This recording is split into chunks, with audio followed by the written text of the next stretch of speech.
Medusa presenta.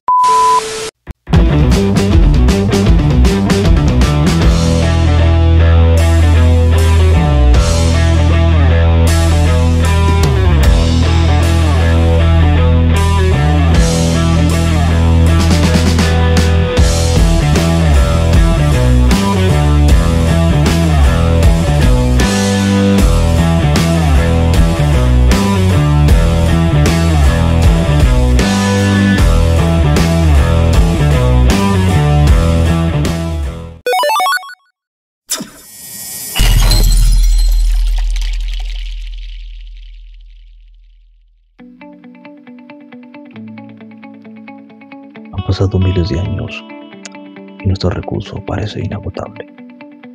El hombre errante, la colonización y los nuevos descubrimientos han llevado a la diversificación de las plantas. Desde el origen de nuestra vida, la naturaleza ha sido parte de nosotros.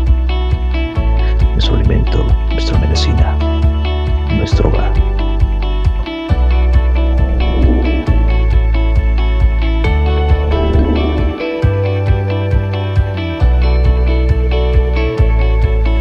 ¿Qué es la flora? ¿Cuáles son las ciencias que se encargan de estudiar la flora? ¿Cuáles son las clases de flora? ¿Qué relación existe entre la flora y la fauna? Pues aquí te lo explicamos.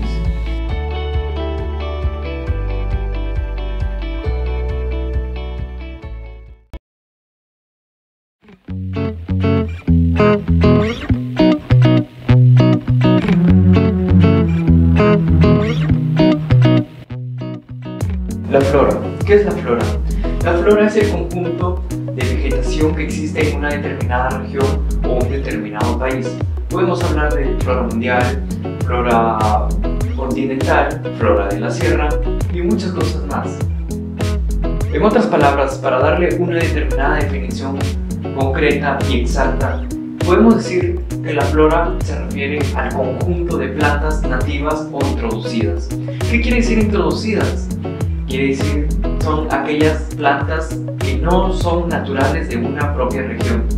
Y quiere decir, o sea, que son plantas exóticas que se ven escasamente.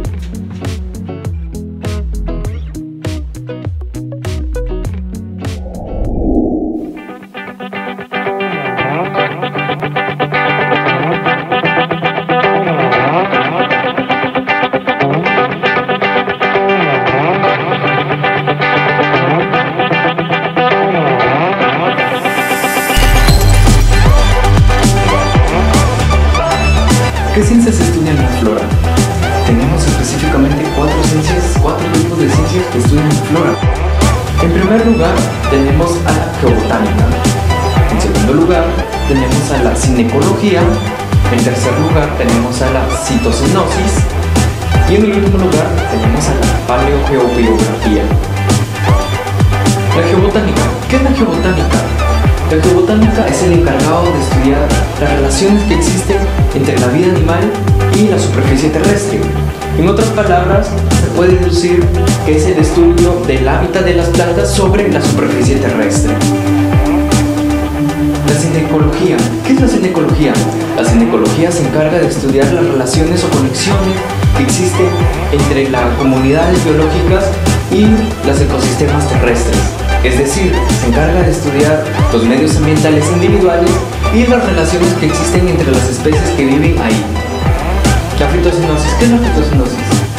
La fitocenosis es una parte muy importante de la geobotánica, ya que gracias a ella se hace la interpretación de los paisajes vegetales. Es decir, asocia y agrupa a todas las especies vegetales de él mismo. Así como la zoocenosis se encarga de poder agrupar a las especies animales, la fitocenosis se encarga de agrupar solo a las especies vegetales. La paleobiogeografía. ¿Qué es la paleobiogeografía? La paleobiogeografía es casi parecido o forma parte de la paleontología, ya que la paleobiogeografía se encarga del estudio de la vida pasada, pero a través de los vegetales o de la flora. Así como la paleontología se encarga del estudio de la vida pasada a través de los fósiles de los dinosaurios, la paleobiogeografía se encarga también del estudio de la vida pasada pero abarca un sector geográfico, o sea, a través de las rocas, de las plantas y todos esos pequeños sistemas.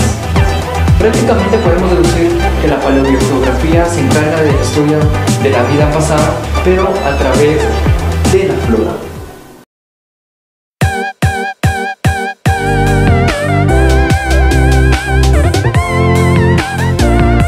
¿Cuáles son las clases de flora? Existen 3 clases de flora. En primer lugar tenemos a la flora nativa, en segundo lugar tenemos a la flora agrícola y de jardín, y por último en tercer lugar tenemos a la flora arcea. La flora nativa. ¿Qué es la flora nativa? La flora nativa es la flora autóctona de una determinada zona o región. Se le puede decir flora nativa porque no tiene intervención humana, no ha sido tocado por ningún hombre, por nadie. O sea, ha crecido por sí misma gracias al ecosistema en el que vive. Tenemos como algunos ejemplos de flora nativa en el Perú. Tenemos a la maca, a la quinoa, a la acacia y entre otras más. La flora agrícola y de jardín. Es muy fácil definir el concepto sobre la flora agrícola y de jardín. ¿A qué se le puede llamar flora agrícola y de jardín? Es aquella que sí ha sido tocada por el hombre. En cualquier tipo de lugar podemos encontrar algún jardín. Bueno, aunque lastimosamente ya se ve muy escaso ver eso en las ciudades. La flora arvense. La flora arvense también se le conoce como la flora de la maleza. ¿Cómo así? Es aquellas plantas que son indeseables. Aquellos tipos de flores se le estudia para analizar su crecimiento o su erradicación. ¿Qué quiere decir erradicación? Su eliminación. La flora arvense, como bien decíamos, se le considera aquella flora que invade el lugar de otras plantas que sí dan fruto, que sí son necesarias. A nivel mundial se estiman unas 13 y 50 millones de especies de plantas. Científicamente se calculan entre 1,7 y 2 millones de plantas con nombre científico. O sea, son plantas que ya han sido catalogadas y han sido reconocidas. Según el Catálogo de la Vida, que es una asociación mundial, en sus registros ya cuenta con más de 1 millón de especies catalogadas. El Perú ocupa el 10% del total mundial, con 25.000 especies de flora, el cual el 30% es endémica. ¿Qué quiere decir endémica? Es decir, que solo es posible encontrarla de forma natural en ese lugar.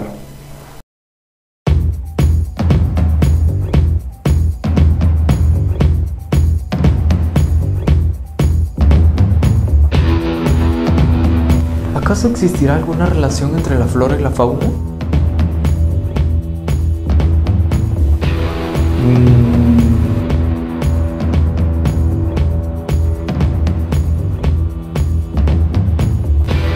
Pues sí, la respuesta es simple, y es que sí hay una relación entre ellos dos. Y es que la flora y la fauna, los dos dependen de sí mismos. ¿Y por qué? Bueno, si es que lo vemos a simple vista, nos daremos cuenta del por qué los dos dependen de sí mismos. Pues porque aparte de que la flora y la fauna sean naturales, como ya habíamos dicho antes, los dos dependen de sí mismo y en muchas cosas. Como por ejemplo podemos ver que dentro de la flora existen muchos ecosistemas en la cual la fauna o los animales necesitan para poder subsistir. Cada ecosistema está conformado por un conjunto de seres vivos de la misma especie. A esos conjuntos de seres vivos de la misma especie se le puede llamar como comunidades, como bien antes lo habíamos mencionado. Es por esto que tanto así la fauna depende tanto de la flora como de la flora la fauna. Si ponemos otro ejemplo, aparte del que ya habíamos mencionado, tenemos uno muy sencillo y es el de las abejas con nuestra existencia, ya que sin las abejas, sin la polinización de las abejas, como ya lo decía el gran Albert Einstein, si no existieran las abejas o si se extinguieran, el ser humano dejaría de existir durante unos 4 años y sería su fin, significaría el fin de nuestra raza. Según datos de la Organización de Agricultura y la Alimentación de Naciones, aproximadamente las 100 tipos de especies de los cultivos provienen del 90% de la alimentación mundial, que son polinizadas por las abejas. Y no solamente podemos tomar como referencia este ejemplo de las abejas, sino con muchas otras especies que son muy importantes para la subsistencia de nuestra humanidad y de todo el planeta. Ya con esto reafirmamos que la flora y la fauna dependen de sí mismos y que sí guardan una relación entre ellos dos. Es muy interesante poder conocer estos tipos de cosas porque nos ayudan a nuestro conocimiento y sobre todo a generar conciencia de cuidar tanto la flora como la fauna.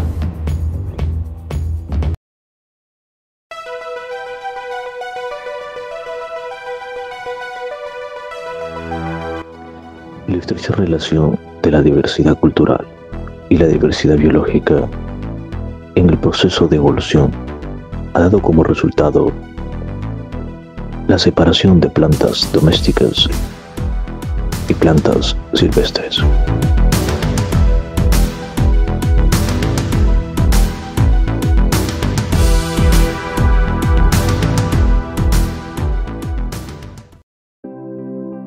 Bien, respecto a la domesticación de plantas en el mundo, actualmente todas las personas nos hemos beneficiado de manera directa o indirecta de la domesticación de las plantas. Al menos una vez al día consumimos algún alimento que ha pasado por este proceso, ya que el maíz, aguacate, lechugas y zanahorias, estas forman parte de nuestra dieta regular. Asimismo, se estima que 2.500 especies de plantas en el mundo han sido domesticadas y sin duda, este procedimiento puede ser considerado como una de las grandes saltos en la humanidad, ya que ha dado para un establecimiento de manera sedentaria y así dar origen a las civilizaciones modernas. Pero, ¿qué entendemos por domesticación? La domesticación se refiere al proceso por el cual se modifica la información genética de una especie silvestre con la finalidad de crear una nueva forma en que se adapte a las necesidades humanas. Por lo tanto, las plantas domesticadas son aquellas que se diferencian morfológica y en algunos casos genéticamente de sus ancestros silvestres debido a la selección artificial de caracteres que satisfacen nuestras necesidades, ya que en la actualidad se reconocen 6 centros de domesticación de plantas en el mundo. De manera particular, número 1, ya que en el Mesoamérica es uno de estos centros, ya que en esta región tenemos una serie de plantas que hemos domesticado desde tiempos ancestrales, como el maíz, el frijol, el chile, la calabaza, el aguacate, las cuales actualmente son consumidas a nivel mundial, y otras plantas que son consumidas localmente como el zapote, la guayaba, la vainilla, por mencionar las más importantes de valor económico. Posteriormente se dan principales centros de domesticación de plantas en el mundo, ya que en el Medio Oriente está el trigo, la cebada, el garbanzo, el chícharo, la uva, los higos, la cebolla. Está el arroz asiático, la soya, la naranja, la lima, durazno. En Asia del Sur e India está el pepino, la berenjena, el plátano, el panapén, el mango, los cocos, el arroz. En Sudamérica están las papas, frijol, el ají, la piña, la cazaba, el algodón, coca, mate. En Mesoamérica encontramos el maíz, el frijol, la calabaza, la patata dulce, el algodón de tierras altas, el ágave, chile, tomate, vainilla y el aguacate, que también lo encontramos en México, ¿verdad? Y entonces, debido a este proceso de selección, hay distintos caracteres en las estructuras de las plantas, como son las hojas, donde está la lechuga, el col, semillas como el frijol, el maíz, el trigo, frutos como el aguacate, el arándano, la calabaza, muy mencionadas en México, e incluso raíces como las papas y zanahorias. Este conjunto de características que marcan la divergencia de un cultivo y sus ancestros silvestres se le denomina síndrome de domesticación. Pero, ¿solo se pueden modificar las características físicas de las plantas? La respuesta es no, pues otro de los beneficios que obtenemos con la domesticación es que la fisiología y las propiedades químicas de las plantas también se modifiquen, lo cual se refleja en un mejor sabor y color del producto, en la producción y en la estacionalidad. Como consecuencia de ello, la domesticación ha llevado a que las especies muestren cambios estratosféricos, lo cual hace que muchas de las plantas cultivadas que vemos actualmente se parezcan muy poco a sus parientes silvestres. Hay unos cambios en la mostaza silvestre común, ya que a causa de la domesticación y distintos productos obtenidos se pueden ver una variedad de selecciones, por ejemplo en las flores, como está en el brócoli, en las selecciones en brotones, en los botones florales, como está el coliflor, selección como está en los merístemos, como el colinabo, selecciones en raíces como los nabos, selección entre los brotes como el col, y selección en hojas como está el col china.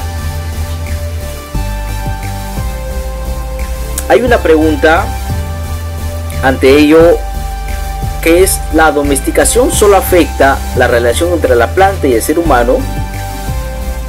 Ante todos estos cambios que hemos creado en las plantas, podríamos decir que los humanos somos los únicos que los percibimos.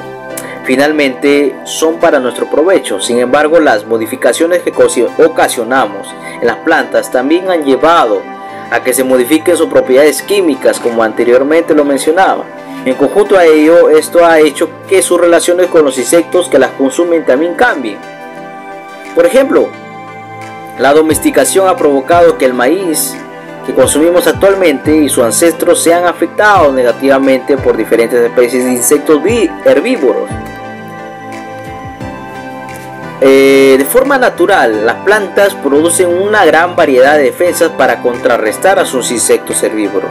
Sin embargo, estas defensas, tanto físicas como químicas, pueden verse comprometidas por la crianza selectiva, ya que el síndrome de domesticación más común en las plantas engloba cambios en los metabolitos secundarios. Por ejemplo, la pérdida de compuestos que nos resultan amargos o tóxicos, seguido por cambios en su morfología. De hecho, un paradigma que se ha propuesto es que el proceso de domesticación afecta negativamente la cantidad de recursos que las plantas pueden asignar para la defensa contra herbívoros, y por ende, éstas se reducen.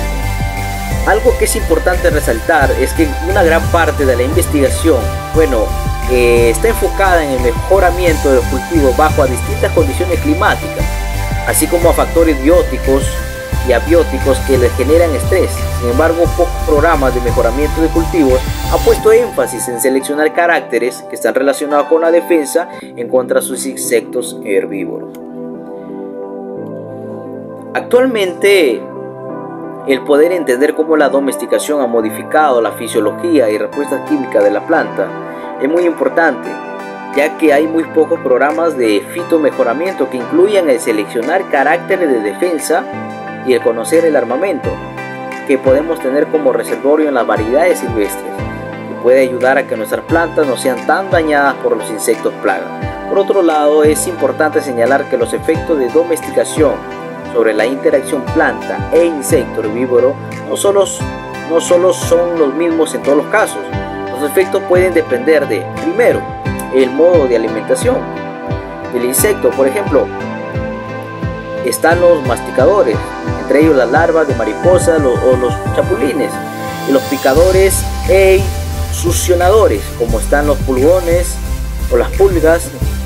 Y como segundo, la estructura de planta sujeta a la selección si se trata de hojas, raíces o semillas. Y como tres, el grado de especialización del insecto, es decir, si se alimenta de una sola planta o de una gran variedad. Indudablemente, la domesticación de las plantas ha sido un proceso en que ha marcado el inicio y desarrollo de los asentamientos humanos. No obstante, si deseamos nosotros seguir disfrutando de sus beneficios, debemos ser conscientes de que los cambios en las plantas van de la mano con la expresión e intensidad de sus defensas químicas, así como las interacciones con sus insectos herbívoros, lo cual a lo largo puede llegar a comprometer el rendimiento del cultivo. Por eso es importante profundizar en el estudio de dichas interacciones para poder desarrollar programas de mejoramiento de cultivos que permitan superar este desafío.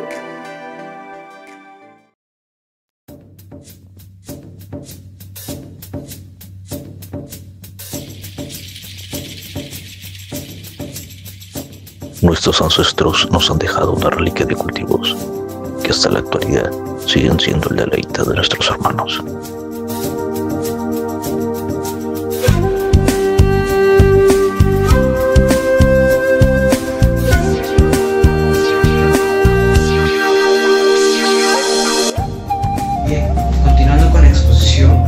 Empezaré a hablar sobre la domesticación de las plantas a nivel de todo el Perú.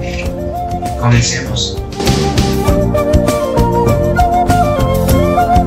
Dato número 1. La domesticación de las plantas comenzó hace 10.000 años con la desaparición del Pleistoceno junto con los nómadas. ¿Y esto a qué se debió? Esto se debió al cambio climático que había en esa época y al aumento de población que tenían muchos grupos de nómadas en ese tiempo. Al comenzar la domesticación de las plantas, los nómades comenzaron a plantar sus vegetales, sus frutas en las orillas de los ríos y o manantiales que había en ese lugar para aprovechar la humedad de este, ya que en los lugares donde ellos vivían las tierras no eran fértiles, por tal motivo tenían que irse a lugares retirados donde se encontraban ríos, lagos, manantiales, etc.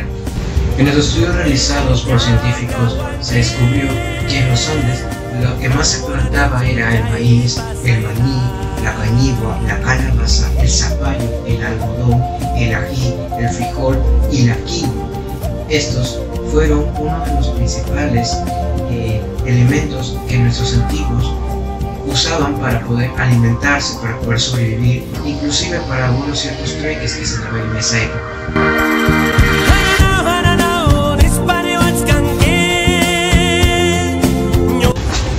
Ahora hablaré sobre ciertos alimentos que hasta la actualidad se siguen consumiendo y cosechando por muchas personas en nuestro país, y uno de ellos es el camote, ya que hasta la actualidad existen más de 1.500 ecotipos y en el Perú es uno de los alimentos principales en muchas de nuestras familias. De igual modo, por las grandes proteínas que nos trae el camote, no solo es importante en el Perú, sino en muchos de los continentes que existen. Así como el camote es rico en proteínas, también podemos hablar de la quinoa. De igual modo que en el Perú, el camote también es muy importante en ciertos continentes de nuestro mundo. Bien, ahora hablaré del algodón, que tal vez no es considerado un alimento, pero sí una de las materias primas que han condecorado a nuestro país como uno de los países con el mejor algodón que tiene el mundo. Como ya mencionaba anteriormente, es uno de los cultivos más significativos a escala mundial, ya que son usados para la fibra, los aceites y derivados. Otra de las frutas que se cultivan en nuestro país hasta ahora es la papaya. Bueno, la papaya tal vez no es oriunda de nuestro país, pero gracias a la venida de los españoles, ellos trajeron semillas, y estas semillas se cultivaron y hasta ahora el Perú es uno de los grandes exportadores de papaya en todo el mundo. El yacón también es uno de los alimentos que tiene origen hace más de 90.000 años, cultivado en zonas cálidas y o en los Andes, ya que por su textura crujiente tiene un dulzor que a todos se empalaga. Como he mencionado antes, la cultivación de plantas se hacía en las orillas de los lagos, de los ríos, de los manantiales, ya que en las cuevas no se encontraba con suficiente agua. Esto indica que los investigadores en la actualidad han demostrado que en estas zonas no se han encontrado casi restos de semillas que los antiguos pobladores habían usado para sembrar sus frutas, verduras o materia prima en ese entonces. Recalcando esto, no había suficiente agua en esas tierras, eran no fértiles y no producían nada. Así como en los Andes se han identificado ciertos tipos de alimentos cultivados por nuestros antiguos en la costa de igual forma, y estos son el algodón, el maní, el maíz, la palta, la calabaza, la yuca, el pacay, el guayabo y la chirimoya. Ahora, para destacar aún más la labor de nuestros peruanos, podemos decir que estos no tuvieron la ayuda de ninguna región americana. Ellos solos, con sus propios saberes, con sus propios entendimientos, pudieron hacer que esas plantas surgieran, que esas plantas cultivaran, que esas plantas pudieran sacar frutos de ahí y poder alimentarse. Y ese es uno de los reconocimientos que muy pocas de las personas o muy pocos de los estudiosos hacen a nuestros antiguos peruanos, y que hoy en día es de merecerlos.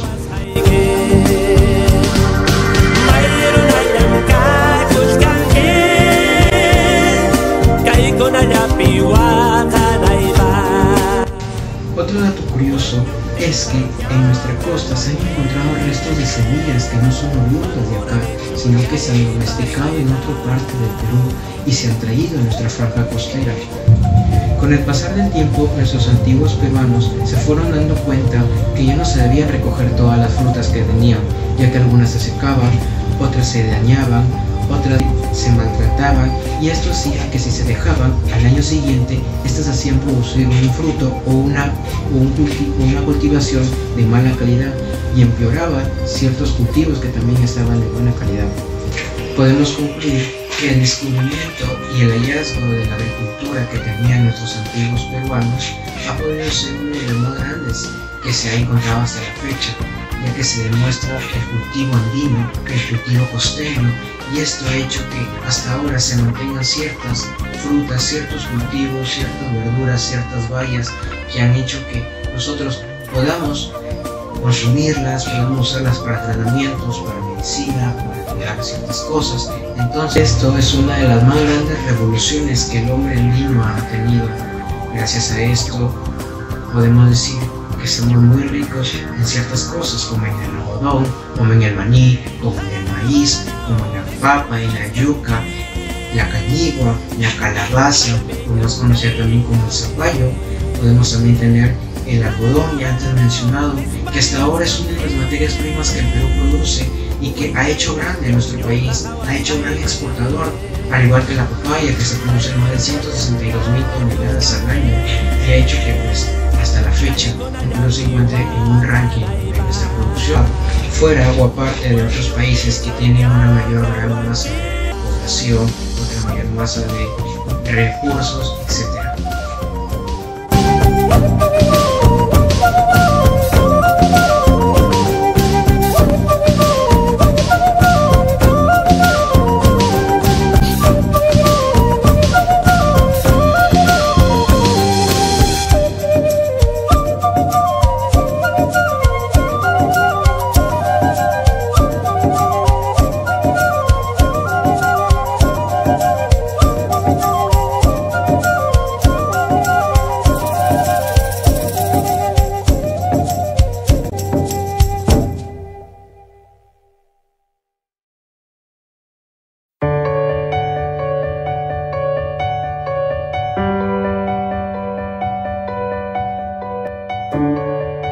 El mueble en el que estás sentado, la hoja en la que escribes, ha sido producto de la talación de los árboles.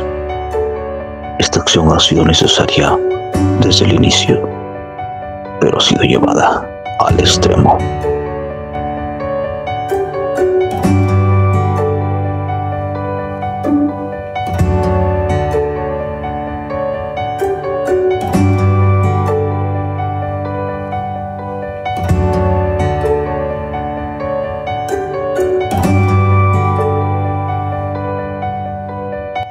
La deforestación fue practicada durante decenas de miles de años con diferentes técnicas.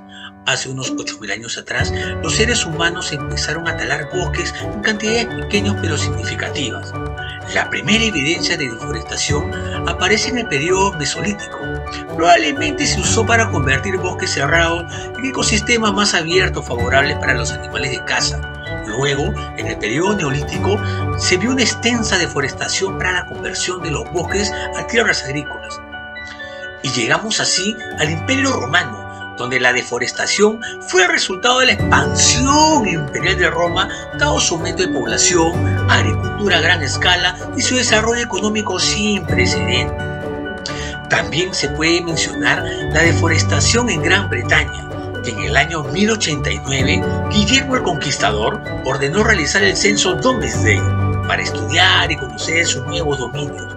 Este estudio demostró que se había deforestado el 85% de los campos, así como el 90% de la tierra cultivable.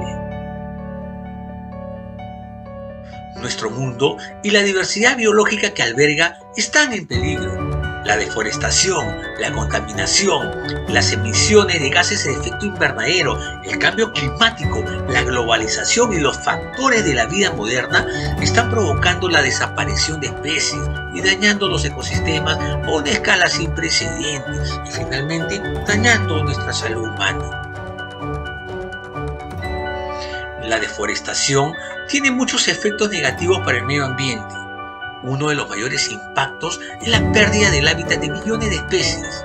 70% de los animales y plantas que habitan en los bosques de la Tierra no pueden sobrevivir a la deforestación que destruye su medio. Desgraciadamente en nuestros países se acostumbra a quemar los terrenos que rebrotan los pastos con que se alimenta todo tipo de ganado. En el mundo mueren 7 millones de personas al año por causa de la contaminación atmosférica y los incendios forestales que constituyen una de las fuentes de contaminación. Y el fuego se extiende rápidamente sin ningún control, cambia de dirección súbitamente y es capaz de superar obstáculos como brechas, cortafuegos, caminos de terracería, carreteras e incluso ríos. Sí, compañero, es un incendio forestal.